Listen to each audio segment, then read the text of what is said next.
Hola, hola, hola. Buenos días, buenas tardes, buenas noches a todos ustedes que en este momento nos están sintonizando por nuestras redes sociales, en este caso por nuestro canal de YouTube, Tiny Médica Live Support.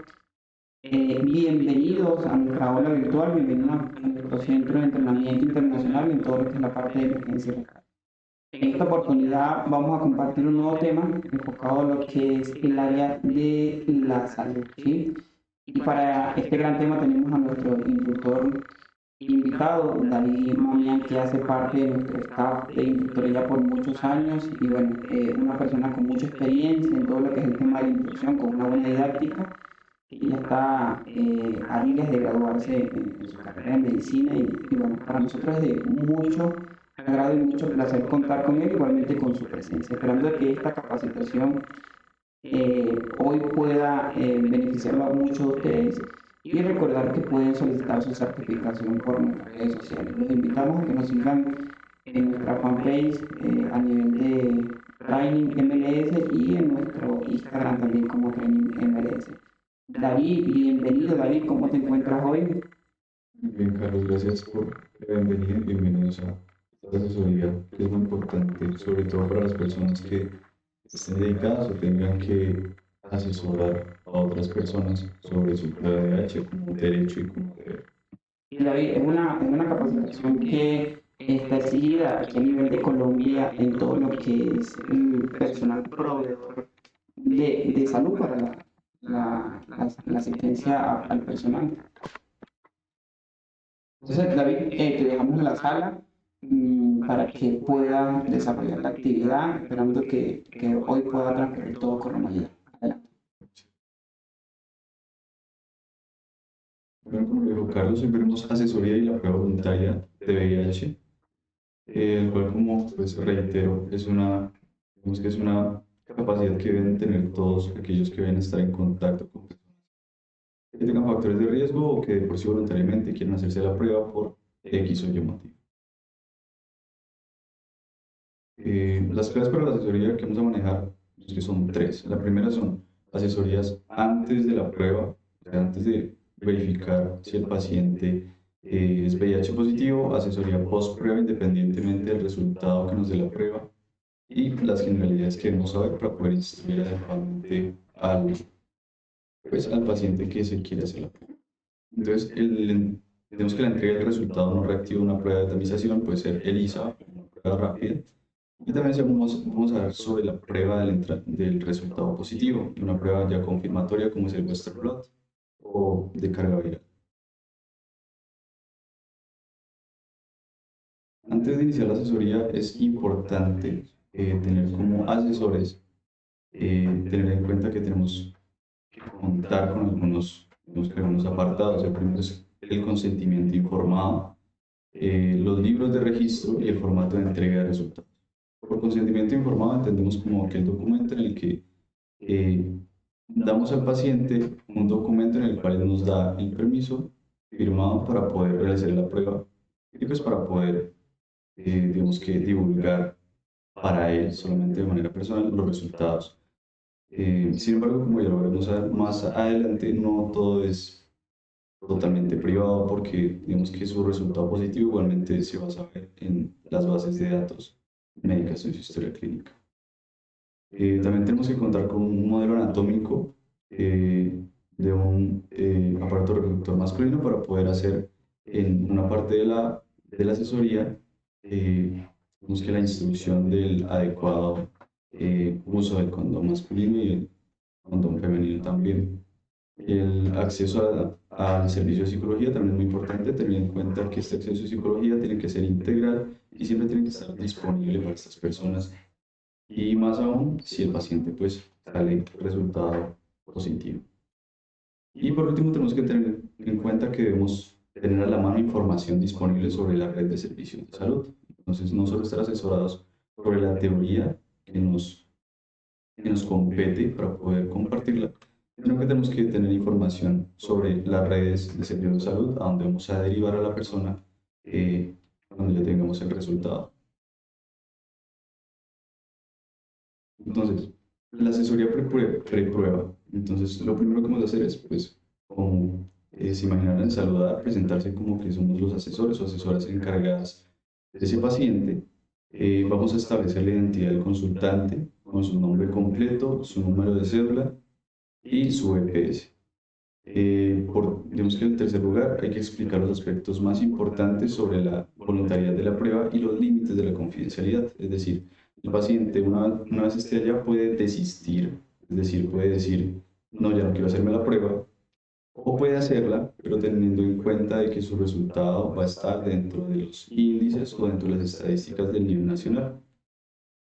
Y por último, exponer los objetivos, o sea, qué se espera con esta asesoría para él y para, digamos que su entorno, y también la metodología de la asesoría, o sea, cómo vamos a hacer la prueba, eso tenemos que informárselo al paciente.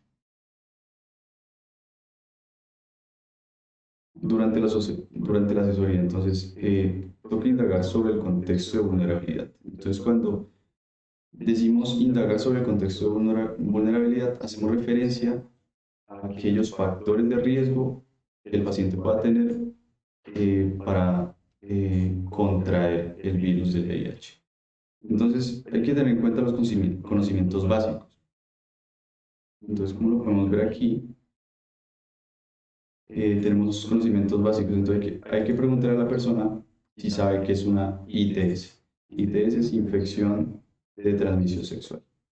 ¿Listo? Entonces, si sabe que es una ETS, que es una ITS o que es una ETS, que es enfermedad de transmisión sexual, cuáles de ellas las conoce, si conoce cuál es el modo en el que se transmiten y si sabe cuáles son las medidas en las cuales uno como persona puede tener para, pues, autocuidarse y prevenir una infección. Hay que indagar sobre el tipo de pareja, si es una pareja promiscua, si es una pareja única, si se usa protección, si hay consumo de drogas en el paciente, y su orientación sexual es heterosexual o homosexual o bisexual, entonces en las cuales los homosexuales van a tener más riesgo de contraer el VIH, en especial los que tienen sexos, digamos que los hombres que tienen sexo con hombres. La situación de calle, porque la situación de calle es un factor de riesgo para el consumo de drogas y para actividades sexuales de riesgo. El estigma y la discriminación. Entonces, tener en cuenta que muchos de los pacientes van a estar, digamos que, limitados a sus creencias culturales o religiosas, las cuales les impiden usar condón o usar, digamos, diferentes métodos de prevención. Y lo otro es tener en cuenta cuáles son los signos y síntomas de las infecciones de transmisión sexual, pues, entre las cuales vamos a tener no solo el VIH, sino otros como clamidia, como tricomonas, como gonorrea, como sífilis o como herpes genital. Entonces, esto durante la asesoría. Entonces, lo que ustedes deben saber es qué es VIH y qué es SIDA. Entonces, el VIH no es lo mismo que SIDA, aunque se pueda decir que son muy parecidos. Entonces, el VIH es el virus como tal, el virus de la inmunodeficiencia humana. Este virus es un virus de ARN, a diferencia de muchos que son de ADN. Este virus cuenta con una especial sensibilidad, una especial, ¿cómo decirlo?, afinidad por los linfocitos CD4. Entonces, los linfocitos CD4 hacen parte de los leucocitos, de nuestros leucocitos, que son nuestras células de defensa. Entonces, los linfocitos de tipo CD4 van a ser los que mayormente van a estar afectados por este virus. Entonces, tenemos que el virus se une a diferentes correceptores que tiene en específico el CD4. Entonces, está el correceptor CXCR4 y el correceptor CCR5. Entonces, como lo vemos, el virus se une a la membrana, como lo vemos en esta imagen, y hace parte de su membrana, y después, una vez en el citoplasma, vemos que deja su ARN. Entonces, aquí vemos cómo se une su contenido de genómico va hacia el citoplasma y ahí al ARN mensajero, y a través de una transcriptasa reversa tenemos que lo vuelve hacia ADN. Una vez ahí en la célula empieza a replicarse de manera exponencial hasta que la célula sufre lisis. Lisis significa pues que la célula literalmente como que explota por tantos virus que tiene dentro O también puede morir de otras formas, como la apoptosis. La apoptosis es el suicidio celular, en el cual una célula, por el hecho de no estar sana, decide matarse a sí misma. Entonces puede morir como de esas dos maneras. O también puede morir porque exponga busca alguna partícula viral y otra célula viene y la puede fagocitar. Fagocitar es comerse esa célula que está infectada o enferma. Entonces, como lo podemos ver en esta imagen, de una célula pueden salir muchos virus más. Entonces, este es como el método en el que el virus se reproduce de manera intracelular, y una vez que la célula se rompe, la célula es destruida, se liberan esos viriones y van a infectar de nuevo a otros linfocitos CD4.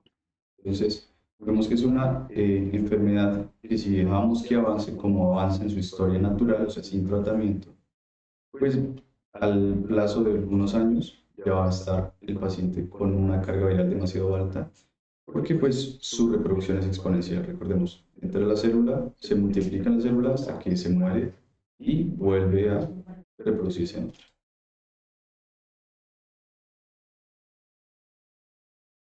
Entonces, como vemos aquí, entonces el VIH. El VIH es la causa y el SIDA es la enfermedad o la consecuencia.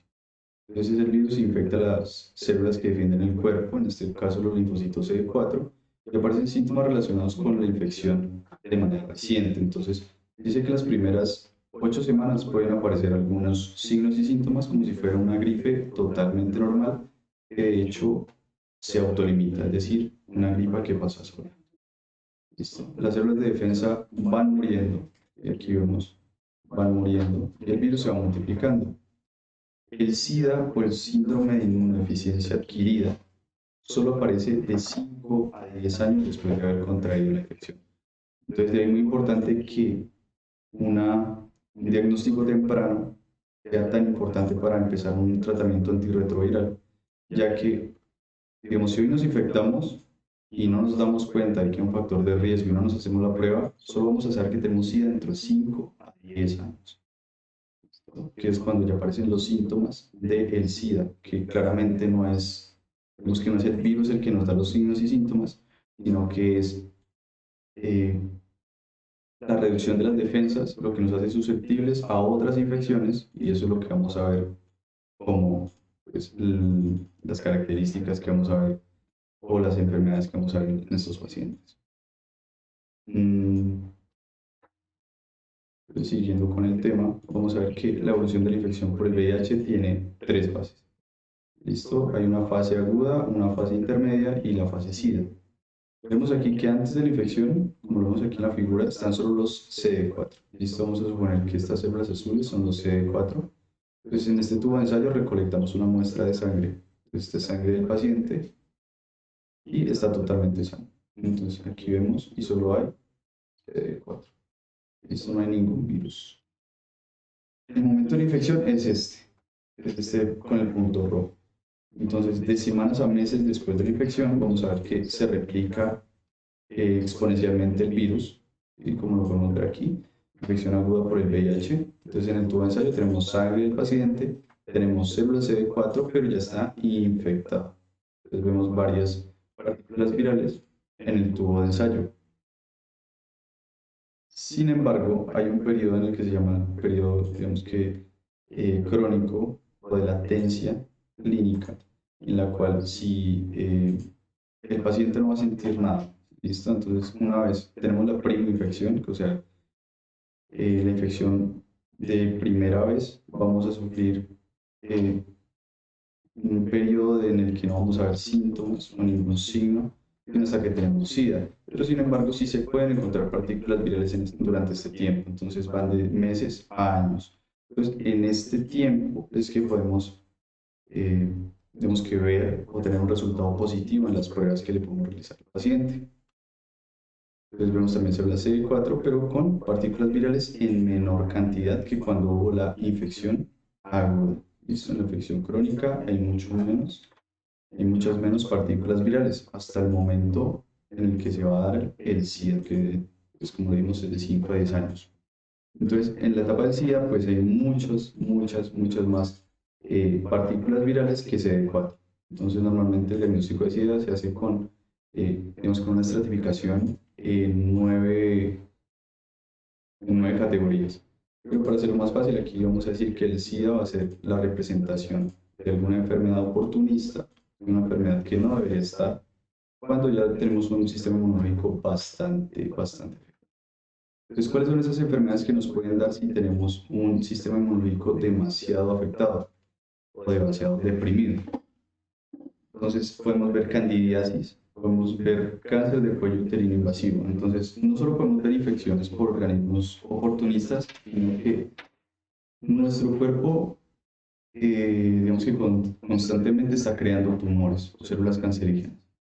Y nuestro sistema inmune es encargado de matar esas células que quieren volverse cancerígenas.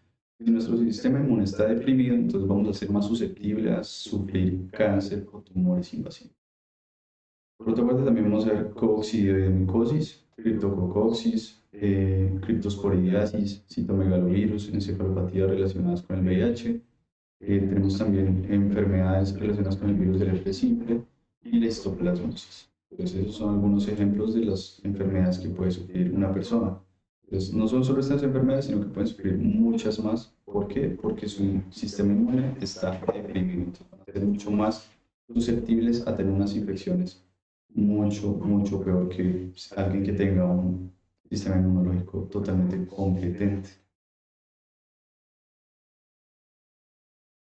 En cuanto a las vías de transmisión, el virus del VIH se transmite por tres vías principalmente. Entonces está el contacto sexual, el contacto sanguíneo y el contacto materno-fetal o materno-infantil.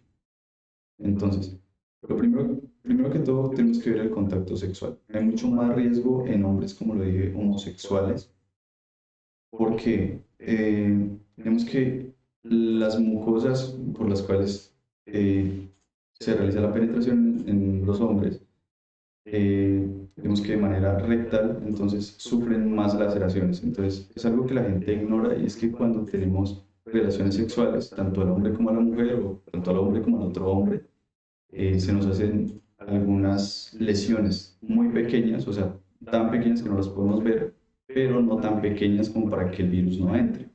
Entonces son muy pequeñas, pero sin embargo por ahí se puede infiltrar el virus.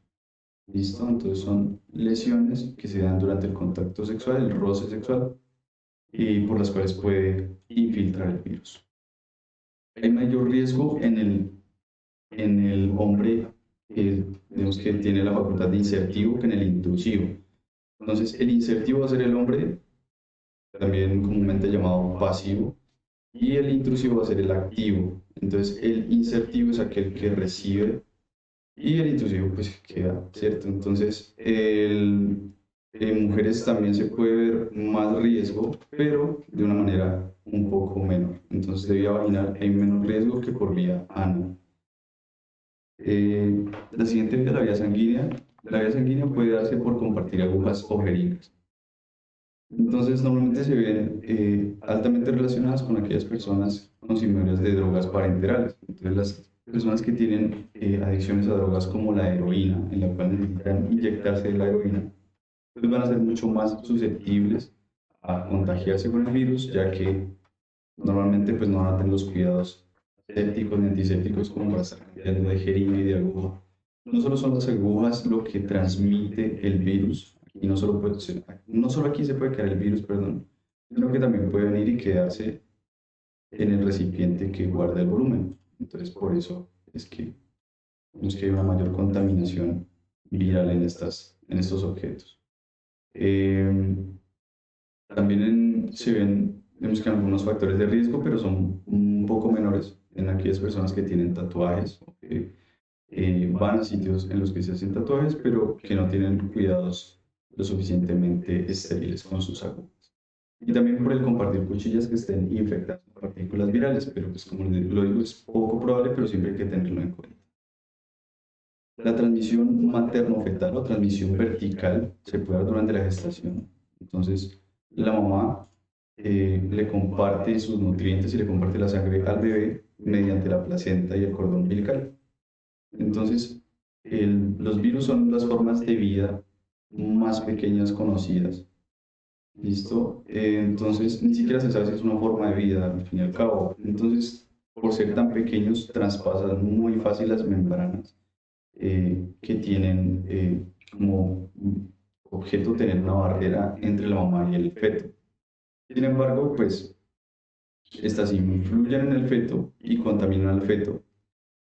Y por otro lado, no solo no hay riesgo, no es que no hay riesgo solamente durante la gestación, sino que también durante el parto. Cuando el niño pasa el canal del parto por la vagina, por el útero, por el cuello del útero, también puede ser contaminado. ¿Listo? Entonces puede contaminarse a través de sus mucosas y contraer el virus de la inmunodeficiencia humana. Y la otra es la lactancia. Muchos no lo saben y es que las mamás que tienen VIH y así hayan sido tratadas, no le pueden dar de lactar a su hijo jamás. Entonces, para ellas hay un plan gubernamental que, pues, por lo menos aquí en Colombia está activo, y es el que se le va a dar a la mamá una dispensa o unos recursos de leche de Fórmula 1 para su hijo mientras él necesita lactar. Entonces, nunca se le va a dar lactancia por parte de la mamá de los niños. Sin embargo, cabe recalcar que una mamá que se someta a tratamiento durante su gestación, un tratamiento antirretroviral efectivo, su hijo tiene más del 99% de probabilidades de nacer sin VIH. Entonces, de ahí radica la importancia del diagnóstico, pero también del tratamiento de estas personas.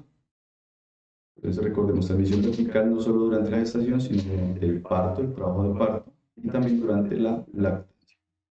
Entonces, en los niños que nazcan de mamás VIH positivos no van a recibir seno. Las vías de transmisión, hay que tener muy en cuenta las vías de transmisión. Las vías de transmisión son, pues, líquidos corporales en su totalidad, entonces son sangre. La sangre es digamos que la más prevalente, la que más sucede, por donde más se transmite. También está el semen, o secreciones rectales, o líquido preseminal, la leche materna, por eso está contraindicada la lactancia materna, y las secreciones vaginales. Esos son solo líquidos que transmiten el VIH. Pero también hay que tener en cuenta las formas en las que no se transmite el VIH. Entonces hay muchos mitos, digamos que en la sociedad, por los cuales a una persona con VIH se la estigmatiza y se la aleja de la sociedad. Entonces hay que tener en cuenta que el VIH no se transmite por estornudos, o por la saliva, o por besos, o por sudor. Las lágrimas tampoco transmiten VIH. La tos tampoco transmite VIH. El compartir espacios comunes como baños, gimnasios, pues digamos que objetos estén a nuestras manos como en nuestras piezas, cobijas y demás, no van a transmitir el VIH. Las picaduras de insectos tampoco transmiten el VIH. Los abrazos tampoco, y el contacto roce cotidiano mucho menos, ¿vale? Entonces son formas en las que el VIH no es transmitido. Entonces recordemos, solo se transmite por vía sexual, por vía sanguínea y de madre a hijo. Entonces, como lo dije anteriormente, las fases de la infección son tres. Hay tres fases principales. Entonces, la infección aguda, en la cual representa las primeras 8 semanas después de haber adquirido el VIH. Y los síntomas, pues, son similares a los de un resfriado común o a los de una influenza, en los cuales pues, vamos a presentar como dolor de cabeza, estornudos, fiebre, pero que todo se va, digamos que, a autolimitar o va a desaparecer a los días, unos pocos días. La siguiente fase es la infección crónica. Como les dije, es una fase sintomática que se llama latencia clínica y puede durar de 5 a 10 años, en la cual el virus, si bien no hay síntomas como fiebre o algún síntoma infeccioso, el virus sí se sigue multiplicando y las personas en esta fase pueden infectar a otras sin saberlo. Entonces, de ahí radica mucho la importancia de hacerse la prueba de VIH en la infección aguda o con factores de riesgo, ¿cierto? Entonces, la infección crónica es aquella que dura años, en la que el virus se sigue multiplicando, así esté de manera silenciosa, y en la cual las personas pueden infectar a otras sin saber que tienen VIH. Y la última fase 3, que ya es como la culminación y la fase más grave de toda la enfermedad, toda la infección, perdón, es el síndrome de inmunodeficiencia humana adquirida. Entonces, es la fase más grave de la infección y aparecen enfermedades oportunistas y mayor riesgo.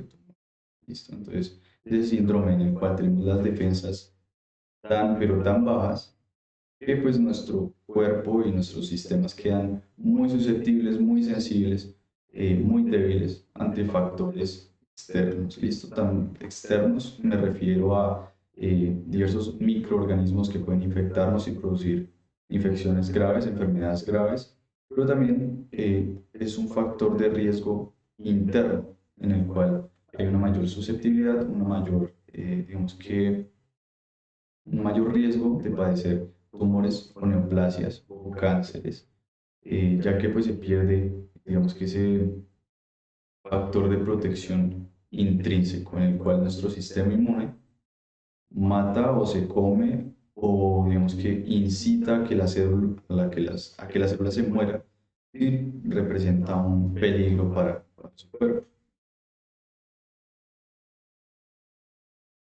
Entonces tenemos que la fase de la infección por VIH. Entonces, como lo dije, la primera fase o la primera infección, en la infección aguda, en la fase 1, la infección aguda, que simula un resfriado común, pues podemos presentar fiebre, esto fiebre mayor a 38 grados centígrados, podemos referir también, el paciente puede referir dolor de garganta, inflamación de los ganglios linfáticos. La inflamación de los ganglios son, pues, como esas bolitas que uno siente en el cuello o en las axilas cuando se enferma. Entonces, eso es como la inflamación de los ganglios, también se llama adenopatías, linfadenopatías. Por otra parte, tenemos los arpullidos, que son aquellas, digamos que ronchas, como lo llaman coloquialmente, arpullidos en la piel, principalmente de los miembros superiores. También se pueden ver dolores musculares, ¿sí? Como si fueran calambres o fibromialgias, entonces dolores musculares, pero no solo musculares, y también dolor a los huesos. Podemos sufrir sudores nocturnos, úlceras bucales, úlceras o llagas bucales también le llaman, escalofríos y pues fatiga, ¿sí? Sensación de que estamos cansados, de que no podemos hacer algo, que no podemos hacer nada, mejor dicho, porque pues hay una sensación de cansancio lo suficientemente grande. Entonces esta fase 1 o infección aguda se comporta como si fuera una fase en la cual experimentáramos una gripa viral o una influenza viral normal. Mm, Entonces tenemos que, digamos que, diferenciarla de la fase SIDA, porque con la fase crónica no la podemos diferenciar. Creemos que la fase crónica es una fase en la que pues, no hay ningún síntoma, entonces no se puede saber si tenemos o no el virus, a menos de que nos hagamos una prueba, ¿cierto? Entonces, ya vimos que la infección reciente pues, se da durante las primeras 8 semanas después de la infección y parece una virosis fuerte que se alivia sola. Después de eso, a los 5 a 10 años, aparece la fase SIDA. En la fase SIDA podemos presentar pérdida de peso. La pérdida de peso es muy importante. ¿Por qué? Porque la pérdida de peso súbita de varios kilos en meses eh, y por pérdida del apetito suele ser un indicador de cáncer, ¿listo? De neoplasias. También podemos ver diarreas y fiebres prolongadas, mayores a 7 días, normalmente mayores a 7 o 10 días. Las neumonías también son muy importantes porque se dan neumonías que normalmente no se dan en un paciente que tiene un sistema inmune competente, como son las tuberculosis, ¿listo? O las coccidioidomicosis, o las neumonías por aspergillus. También tenemos meningitis. La meningitis es una infección del sistema nervioso central, digamos que es de las membranas que protegen al cerebro. Y pues vemos que, que los pacientes, perdón, que están eh, en fase SIDA, pues tienen mayor riesgo de desarrollar estas inflamaciones de estas membranas que recubren el cerebro y lo protegen. Por otra parte, tenemos infecciones severas, las cuales no, vemos que no se eh, empeorarían de esa manera, a no ser de que el paciente no tuviera SIDA. y algunos tipos de cáncer. Entonces, ¿cómo diagnosticamos la infección por VIH? Pues hay varias maneras y todos debemos saber en qué consisten las pruebas y debemos al cuánto tiempo de exposición deberíamos recomendar hacerlas. Entonces tenemos métodos de ELISA, método de Western Blot o métodos de conteo viral o de carga viral. Entonces lo que debemos saber es que lo que van a contar estas pruebas son antígenos, anticuerpos o virus como tal. Los antígenos son partículas que produce el virus, propias del virus, las cuales la prueba las puede identificar. Entonces, digamos que podemos poner un ejemplo en el que el virus tiene una espícula. Entonces, cada espícula del virus puede ser identificada por la prueba y esta va a ser detectada si es una prueba que se llama una prueba de antígeno. Pero las que más se usan son las pruebas de anticuerpo. Las pruebas de anticuerpo son Vemos que los anticuerpos son proteínas que crea nuestro propio cuerpo contra ese virus. Entonces, un virus que fue lisado, que fue visto, por así decirlo, por alguna célula de defensa, eh, va a crear un determinado anticuerpo, una inmunoglobulina. Entonces, esa inmunoglobulina o ese anticuerpo, que es lo mismo, es lo que nos identifica estas pruebas.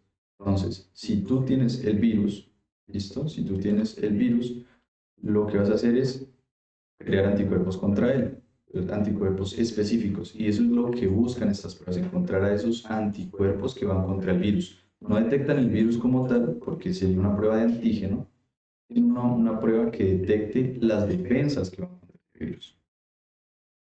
Otra prueba, digamos que otro apartado por aclarar, es que si creemos que una persona se ha expuesto al VIH en las últimas 72 horas, hay que consultar de inmediato al proveedor de atención médica durante las primeras 72 horas para tener como unos que mayor, eh, mayor sensibilidad de las pruebas, o por lo menos un mejor resultado de profilaxis que se le da al paciente. Entonces, todos los que hagamos parte de un contexto intrahospitalario vamos a estar en riesgo de entrar en contacto con agujas o con jeringas que hayan sido utilizadas en pacientes con VIH. Entonces, aquellas personas, más que todo son aseadores, en los cuales se encontraron con una aguja en una bolsa que no estaba en el guardián, para eso son los guardianes, sino que la aguja estaba dentro de una bolsa y se pinchó con esa aguja, pues va a necesitar atención médica urgente y pues información acerca de la profilaxis, que es la prevención.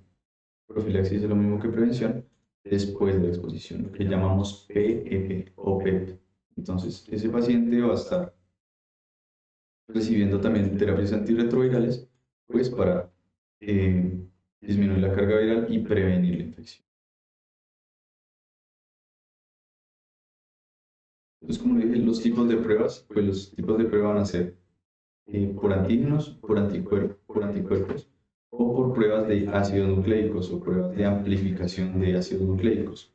Los ácidos nucleicos pues, son los que conforman el ADN, en este caso serían el ARN del virus porque es un virus de ARN, y los cuales, dependiendo de cada prueba, van a tener unos periodos de ventana. Entonces, ¿qué entendemos por el periodo de ventana?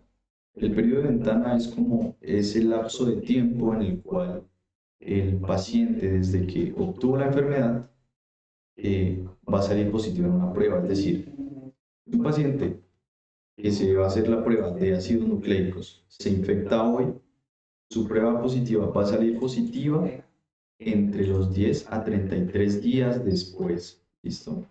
Entonces, se infecta hoy y se hace la prueba de ácidos nucleicos, va a salir positiva hasta en 33 días. Entonces, por lo cual sería mejor esperar 33 días. ¿Por qué?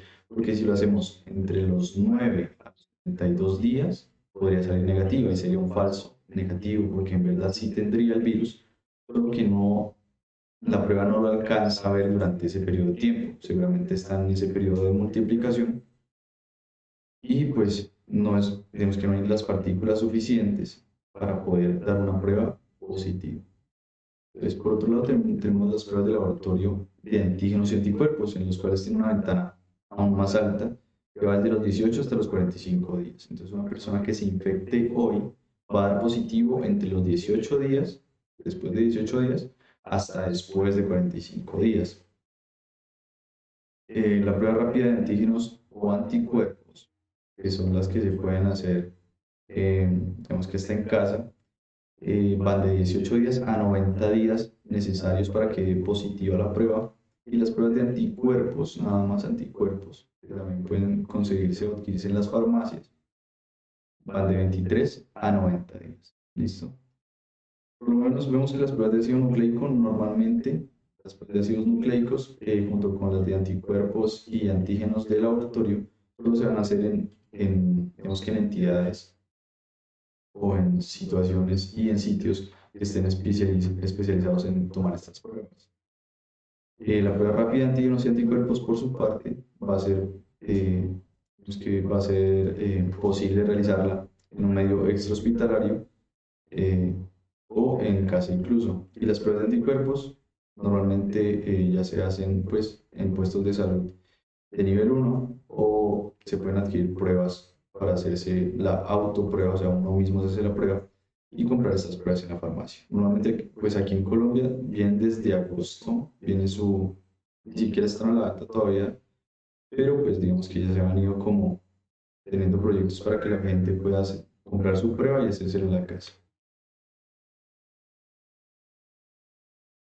En cuanto al algoritmo diagnóstico, el algoritmo diagnóstico solo se va a poder hacer con las pruebas. ¿Listo? Entonces, también recordar que si usa prueba rápida, explicar pues que se debe repetir la prueba si el resultado es inválido. Entonces, no solamente hay resultados negativos y positivos, sino que hay resultados indeterminados. Digamos que en tal situación toca de una vez volver a tomarse la prueba, listo, para no perder la valoración. El algoritmo diagnóstico normalmente se hace tanto para gestantes como para mayores de 18 meses, es decir, niños mayores de 1 año y medio. Por un lado, digamos que en esta valoración, en este curso vamos a ver para los niños mayores de 1 año y medio en adelante, o sea, para los viejitos, en los cuales vamos a ver diferentes escenarios. Entonces vamos a tener diferentes escenarios, aquí vemos 5 escenarios y vamos a ver qué se hace según las pruebas. Entonces recordar, aquí es muy importante, no solo una prueba positiva nos hace diagnóstico, sino que necesitamos mínimo 2 pruebas positivas. ¿Listo? 2 pruebas positivas. La primera va a ser una prueba primaria y la otra va a ser una prueba confirmatoria. Entonces el escenario A, aquí nos presenta el escenario A. Entonces el primer escenario es una persona que hizo la primera prueba y esta le salió un resultado no reactivo. ¿Qué entendemos por no reactivo? Reactivo es positivo, no reactivo será negativo. Entonces la primera prueba le salió no reactiva, es decir, negativa. Entonces al salir de la primera prueba negativa, pues la segunda no hay necesidad de hacer ni segunda prueba o tercera prueba. Y el resultado final será negativo. ¿Listo? Estas son las últimas guías colombianas. Y la única intervención que vamos a dar es brindar información acerca, pues, de que la enfermedad, de cómo se puede prevenir, de cómo se contagia, de cómo no se contagia. Listo, que son los 3 puntos principales. ¿Cuáles son los síntomas y signos? El segundo escenario es un resultado reactivo o positivo.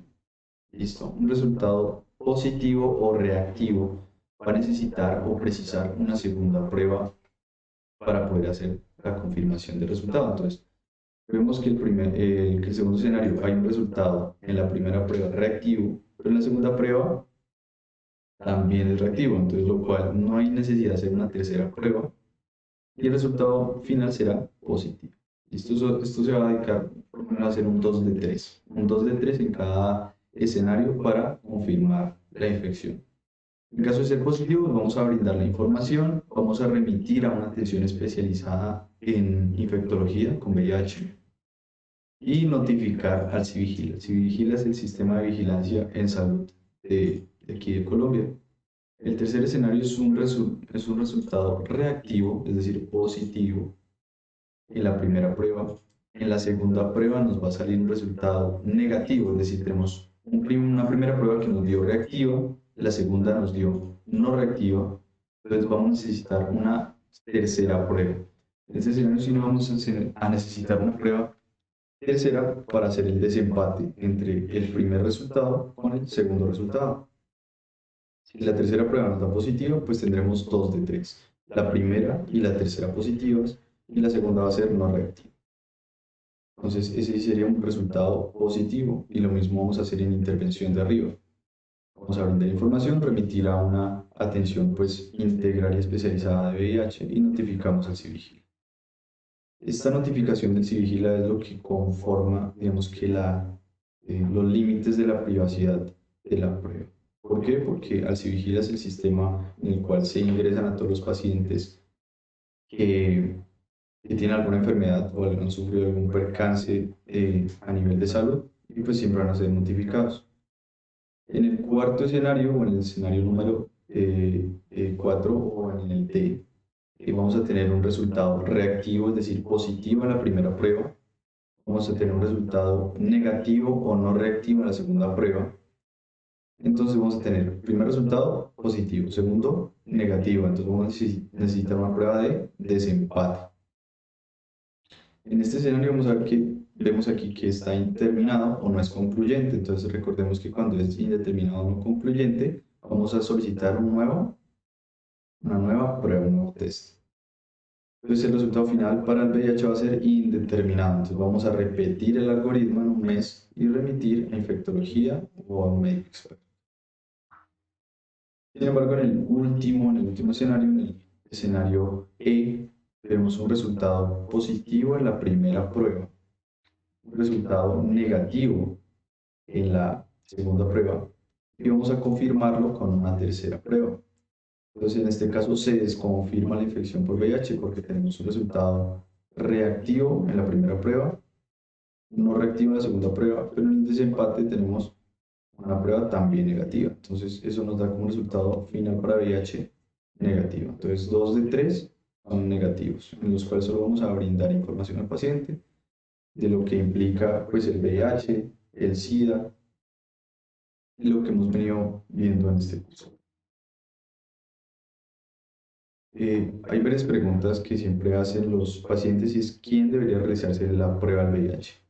Entonces, hay tenemos diferentes recomendaciones de diferentes academias y de diferentes colegios. Y vemos que la CDC, que es un instituto internacional sobre salud sexual, recomienda que todas las personas entre los 13 años y los 64 años deberían realizarse la prueba de VIH por lo menos una vez al año. ¿Listo? Una vez al año y personas que tengan ciertos factores de riesgo, pues deberían hacerse la prueba con más frecuencia. Entonces vamos a ver que aquellas personas que tienen mayor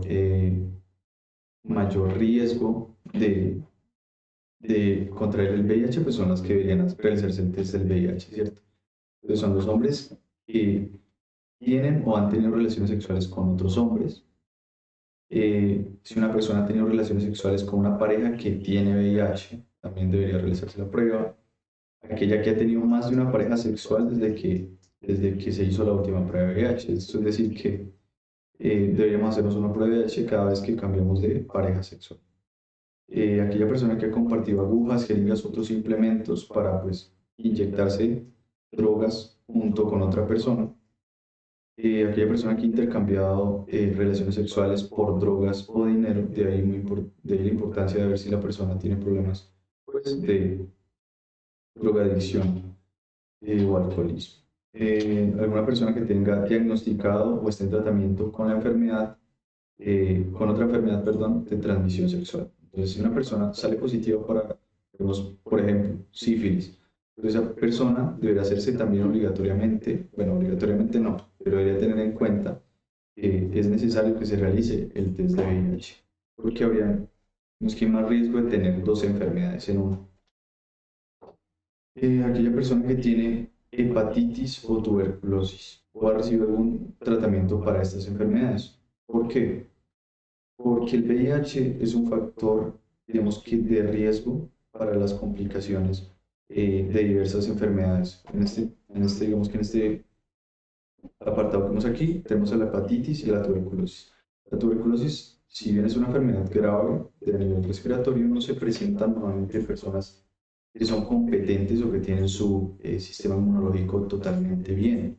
Entonces, pues, vemos que es una sospecha para que esa persona que presenta tuberculosis o que presente hepatitis se haga una prueba o test de VIH. Por otra parte, aquella que ha tenido relaciones sexuales con alguien que ha hecho alguna de las cosas mencionadas más arriba, o pues los antecedentes sexuales no se conocen. Entonces, si no conocemos los antecedentes sexuales de una pareja con la cual estamos, pues sería pertinente realizarnos la prueba de VIH.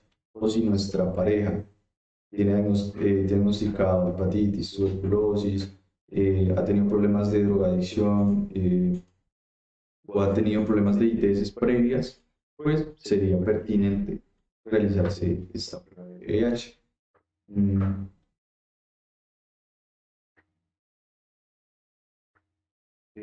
también recuerdo ahora que había una mnemotecnia que se utilizaba antes para el SIDA, y era que el SIDA le daba a las tres Hs, a los hombres, a los homosexuales y a los haitianos.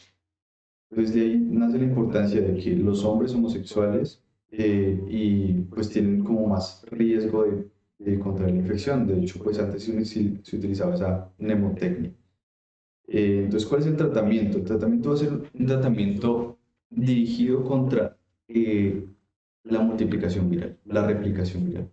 Entonces, el tratamiento, si bien no destruye el virus como tal, sí previene que éste siga reproduciéndose. De ahí que el SIDA no tenga cura. Entonces, el SIDA no tiene cura, el VIH no tiene cura, pero el tratamiento aumenta las expectativas de vida como si fuera una persona totalmente normal. Es por eso que una persona en tratamiento puede llegar a tener niveles tan bajos de virus que se puede considerar como si estuviera curada. Digamos que el único problema es que el tratamiento va a ser de por vida para las personas que tengan VIH. Es un tratamiento de por vida con diferentes antivirales, antirretrovirales como el abacavir, el ribotolutegravir o la flamivir. Entonces, estos tratamientos son de por vida. Eso es muy importante. ¿Por qué? Porque si el paciente eh, llega a faltar alguna vez o a cancelar alguna vez su tratamiento, el virus va a crear una resistencia. Entonces es importante asesorar al paciente que se va a hacer la prueba o que de hecho ya tenga pues VIH confirmado. Es importante que se tome el tratamiento como se le indica digamos que el doctor. Entonces, y este tratamiento irá de por vida. Entonces tiene que ser muy cumplido porque si no se es cumplido, el virus de alguna manera va a tender, a crear una resistencia, ya que el medicamento que hoy le está haciendo efecto a un paciente, después de que éste lo suspenda, ya no le va a hacer nada al virus. ¿Listo? Entonces siempre se tiene que prevenir la resistencia. Por otra parte, vemos que se recomienda la terapia antirretroviral. Pues, esta es la terapia del tratamiento. La terapia antirretroviral, también conocida como TARV o ART. Entonces se recomienda para todas las personas, sin importar cuánto tiempo hayan tenido el virus o lo sanas que se encuentren. Entonces, el tratamiento se puede dar desde una persona en fase 1, en la cual ha pasado 8 semanas desde su infección, hasta en aquella persona que ya tiene SIDA, de hecho, ¿listo? Que ya tiene síndrome de inmunodeficiencia humana y que pues tenga otras enfermedades concomitantes. Entonces vamos a ver que gracias al tratamiento antirretroviral, vemos en este tubo de ensayo que vamos a ver dos niveles, el nivel detectable de virus y el nivel indetectable. Entonces el nivel detectable de virus eh, es aquel que tiene una carga viral suficiente como para que la prueba lo pueda detectar. Y el indetectable es que, si bien sí tiene virus, sí tiene una carga viral, es lo suficientemente pequeña como para que la prueba pues, que no lo detecte. Después de la terapia antirretroviral, vamos a ver que ese tubo de ensayo, eh, al quedar solo pues, el suero como tal, vamos a ver que los niveles indetectables van a ser los que predominan. O sea, vamos a ver al paciente en un nivel indetectable. Toda la carga viral que había acá en tu ensayo anterior va a prácticamente desaparecer y van a quedar muy pocas, eh, digamos que muy pocas moléculas o bueno, muy pocos virus o viriones. Desde ahí la importancia de un tratamiento efectivo y puntual. Todos los resultados van a depender de lo juicioso que sea el paciente tomándose los medicamentos, tal y como lo establezca su médico. Entonces, aquí les he puesto una imagen que dice I igual I. Entonces, ¿esto qué quiere decir?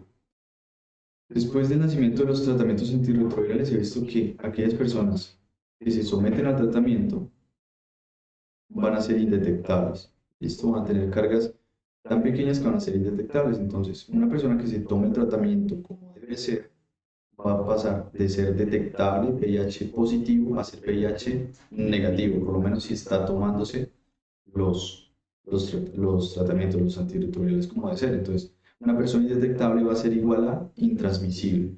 Esto digamos que representa un gran paso en el tratamiento del VIH, ya que una persona que esté en tratamiento de manera adecuada va a ser capaz de mantener relaciones sexuales con su pareja sin protección y ser capaz de no transmitir la enfermedad. Entonces es muy importante el hecho de tomar el tratamiento no solo para cuidarse uno como tal, sino para cuidar a la pareja. En Colombia solo el 47% aproximadamente de personas que tienen VIH está recibiendo terapia antirretroviral. Entonces esto es muy preocupante a nivel colombiano. Esto fue a nivel del 2020. Entonces, la mitad de las personas en Colombia que tienen VIH actualmente no están recibiendo terapia antirretroviral. Eso representa un problema de salud pública porque primero son personas que tienen un mayor riesgo de enfermarse a 5 a 10 años y de contraer enfermedades complicadas, así como un riesgo para la sociedad. ¿Por qué? Porque de alguna manera, si ellas no se cuidan, van a tener un mayor riesgo de transmitir la enfermedad, o de hecho, si se cuidan, aún sigue habiendo un, un leve porcentaje de riesgo para transmisión. Entonces es preocupante estas cifras en Colombia y recordemos que si se toma el tratamiento antirretroviral de manera adecuada, no lo vamos a poder transmitir. Otro de los miedos que tiene mucha gente aquí en Colombia es que pues, salga VIH positivo y todo el mundo la estigmatiza, incluido el gobierno. Pero no es así. ¿A qué tiene derecho una persona VIH positiva en Colombia?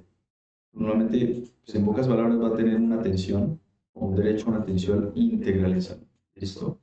Todas las personas tenemos derecho a hacernos una prueba diagnóstica de manera gratuita y a obtener los tratamientos antirretrovirales de manera gratuita también.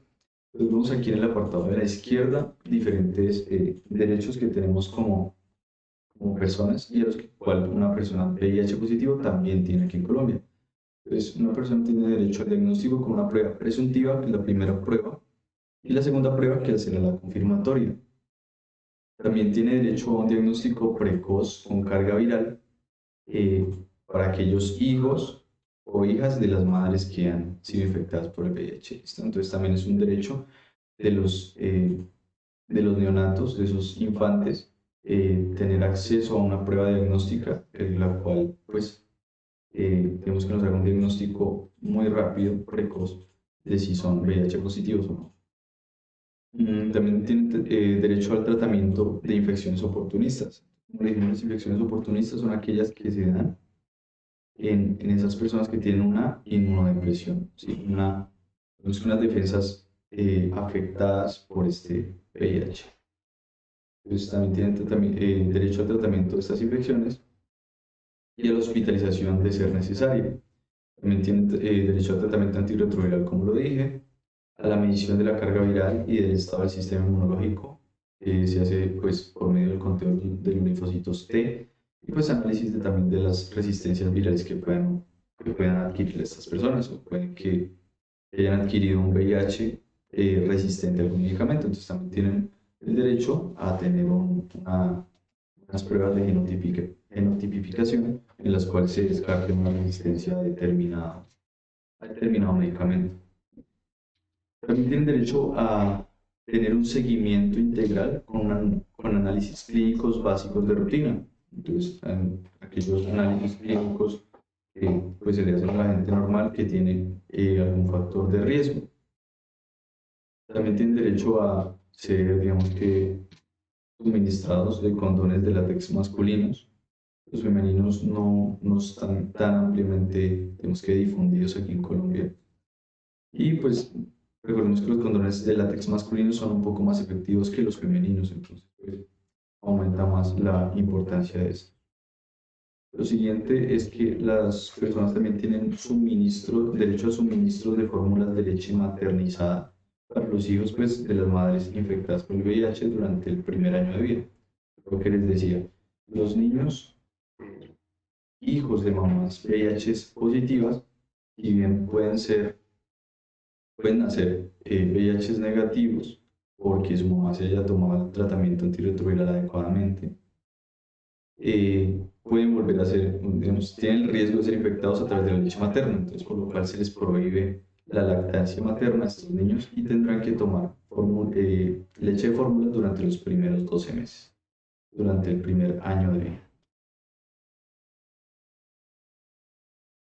Entonces, una cosa que tenemos que tener en cuenta y es muy importante como, como asesores es que después de estas asesorías que se le dan a las personas que van a consultar y quieren hacerse la prueba o están, digamos que dudosas entre hacerse la prueba o no, debemos darle asesoría sobre el uso adecuado de los métodos de barrera. Entonces, los métodos de barrera, pues, el condón masculino y el condón femenino.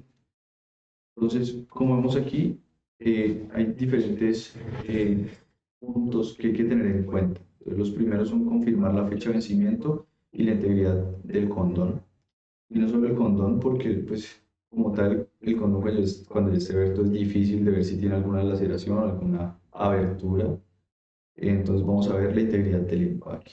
¿Listo? La fecha de vencimiento y la integridad del empaque que esté realmente tenemos que estar totalmente bien, sin ningún hinchazo, sin ningún rasguño.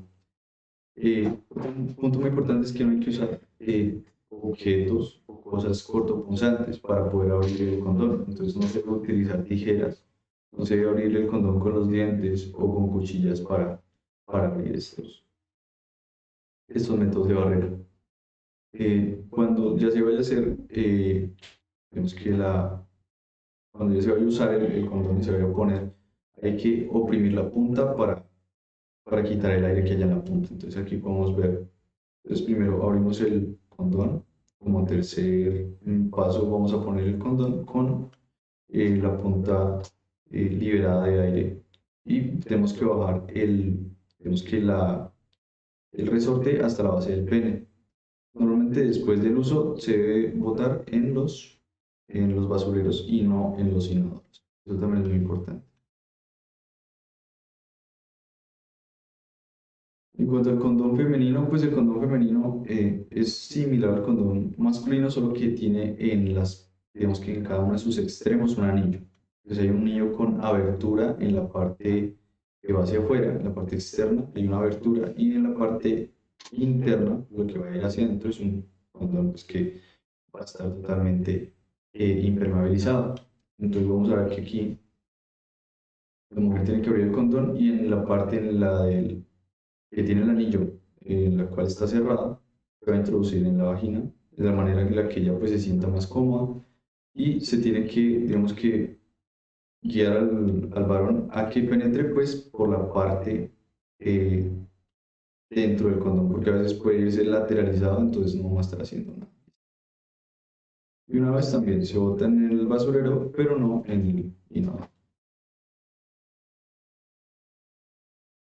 Hay otras situaciones, las cuales se llaman situaciones pues, de urgencia o situaciones únicas que tienen especial cuidado y otros, digamos que otras guías de, de atención, las cuales son la ruptura de condón, también representa una exposición para VIH y también representa, pues, por ende, un aumento del riesgo de de contraer VIH, y más si no sabe que el compañero sexual en ese momento es VIH positivo.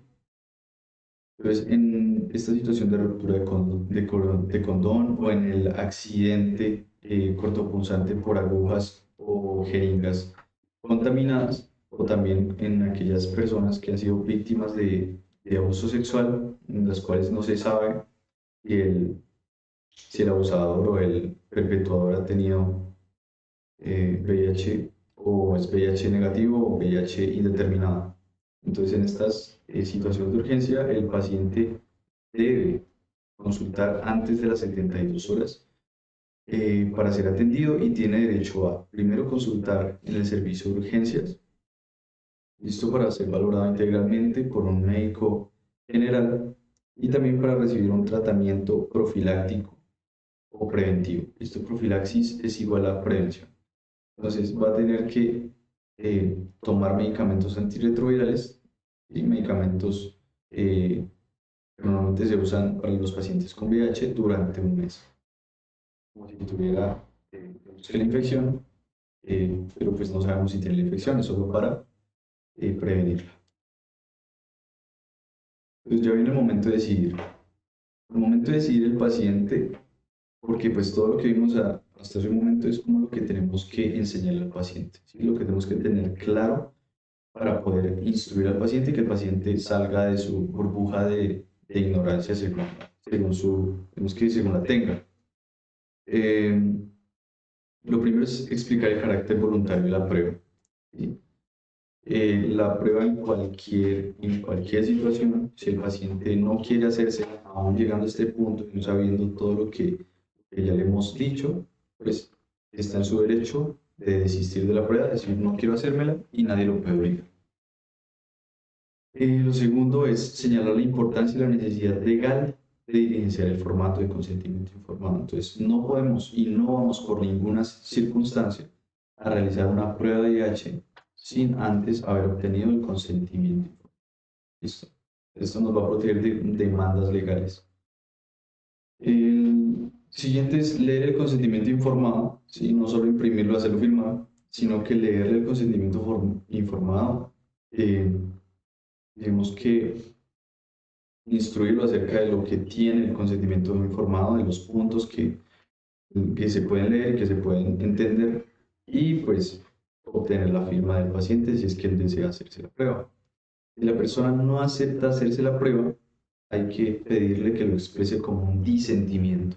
Entonces vamos a tener dos documentos. Vamos a tener el consentimiento informado por una parte, que es el documento en el cual la persona dice sí, te doy el permiso de hacer la prueba con todos sus derechos y deberes y con todo lo que implica, pues tal, no quiero hacer la prueba, entonces me vas a firmar un documento que se llama el disentimiento informado. ¿Listo? Y le vamos a proponer que pues nos veamos en una nueva fecha y que lo piense bien, pues porque ya le habremos dicho o ya lo habremos educado lo suficiente como para que tenga pues lo suficientemente dimensionado del problema y de los riesgos. Hay que verificar el nivel de comprensión de la persona. Entonces, no es lo mismo una persona universitaria que venga a nuestro consultorio y nos pide asesoría que una persona que viene del campo, de muy lejos o que está, digamos que limitada en su nivel académico. Entonces, tenemos que ser siempre muy empáticos en ese sentido y tratar de que la persona nos entienda. Listo, que nos entienda lo más importante, porque nada nos sirve como darle toda la charla con los aspectos técnicos y la persona no nos va a entender. Y por último es conservar el consentimiento informado original y entregarle una copia, ¿sí? No vamos a darle el consentimiento original a la persona, sino que le vamos a dar una copia de que sí está dispuesta de manera voluntaria a hacerse la. En cuanto al cierre de la asesoría, entonces ya para cerrar la asesoría, vamos a finalizar la sesión con un recuento sobre todo lo que vimos. Listo, vamos a hacer un recuento de los signos y síntomas, de las fases del SIDA, de los factores de riesgo, de cuáles son los líquidos corporales por los cuales se transmite el VIH, de cómo sí se transmite, de cómo no se transmite, eh, y de cómo es el tratamiento y por cuánto tiempo y cuáles son sus características. Eh, Vamos a pedirle también a la persona que opine, ¿listo? Que opine con respecto a sus sentimientos sobre la información que recibió. Entonces, que sea sincera y si ella considera verdaderamente necesario que se le esclarezcan dudas. ¿Sí? Si la persona tiene dudas, estamos en la obligación de responderlas. Y si no las sabemos, pues llamaremos a alguien con mayor experiencia o mayor, digamos, experticia en el tema que nos colabore. Hay que también cerciorarnos o asegurarnos de que la persona consultante lleve consigo la copia del documento que se llama el consentimiento informado o el disentimiento informado y esté diligenciado y pues también. Hay que entregar material informativo y educativo, entonces las diferentes instituciones prestadoras de salud, las IPS, tienen como tal digamos que unos folletos por los cuales se instruye a la gente, entonces podemos regalar esos folletos para que la persona tenga como la información a la mano. Hay que evitar que la persona abandone el lugar de la asesoría si tiene dudas. Entonces, como lo dije al principio, siempre hay que esclarecer las dudas y asegurarnos de que nos haya comprendido todos los aspectos que hemos abordado durante el proceso. Entonces, antes de la asesoría, durante el compartir de información eh, técnica y también en el cierre de la asesoría. Hay que registrar también el proceso de la asesoría realizado y hay que diseñar un plan de trabajo. Entonces, el plan de trabajo es como esos pasos que vamos a tener en cuenta con la persona una vez decida realizarse la prueba y, y pues verificar si necesita otra prueba confirmatoria, informarle si necesita venir otra vez, quién le va a dar los resultados y desde cuándo van a estar disponibles. La asesoría post-test. Entonces, después de la prueba hay que dar otra asesoría, ¿listo? Entonces, la persona que se hace una prueba va a tener su resultado, ¿cierto? Entonces, normalmente después de que salga el resultado, ella va a ir a consulta de nuevo. Entonces, vamos a ver, cuando la prueba inicial resultó no reactiva, significa que es negativa. Entonces, no reactiva es negativa. Eso significa que la persona o no ha tenido contactos con el virus o que la infección es todavía muy reciente, es muy temprana, por lo cual la prueba que le hicimos aún no detecta la infección. Eh, Entonces, aquí vemos en esta imagen que la prueba dice como que no hay anticuerpos, esta prueba resultó no reactiva, es decir, negativa.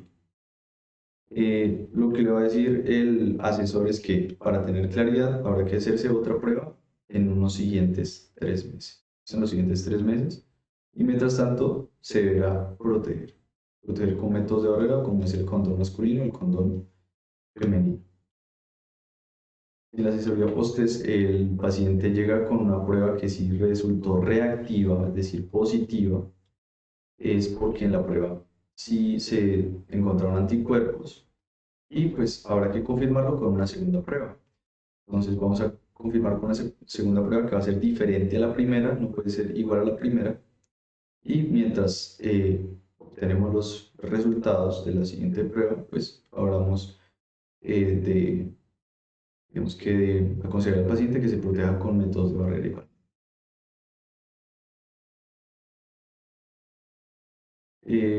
Digamos que si en la asesoría post-test a la segunda prueba, o sea, lo cual la primera salió positiva y la segunda prueba está negativa, necesitaremos hacer una tercera prueba de desempate. ¿Listo?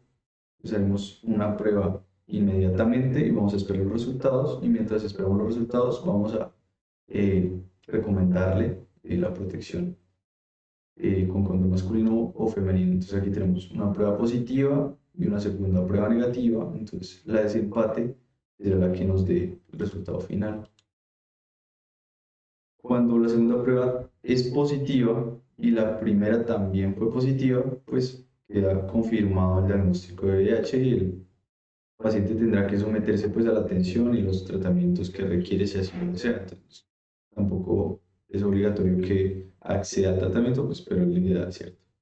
Y mientras tanto, deberá protegerse de, de ya no infectarse porque ya está infectado, sino infectar a las personas con las que tenga relaciones sexuales. Entonces, vamos a recomendar también en todos los escenarios métodos de barrera.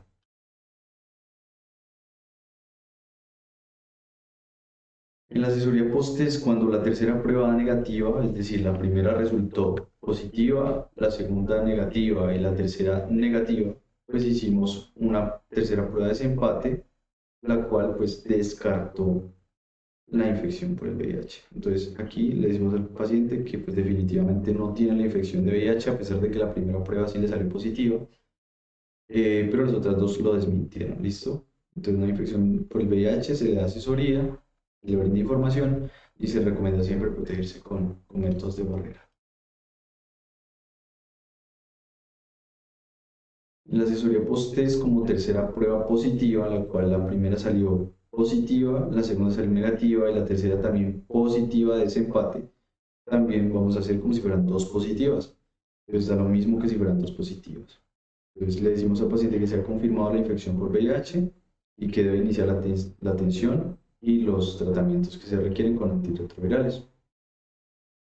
Y siempre, siempre, siempre recomendar los métodos de planificación como de barrera. Y pues eso fue todo. Muchas gracias por la atención.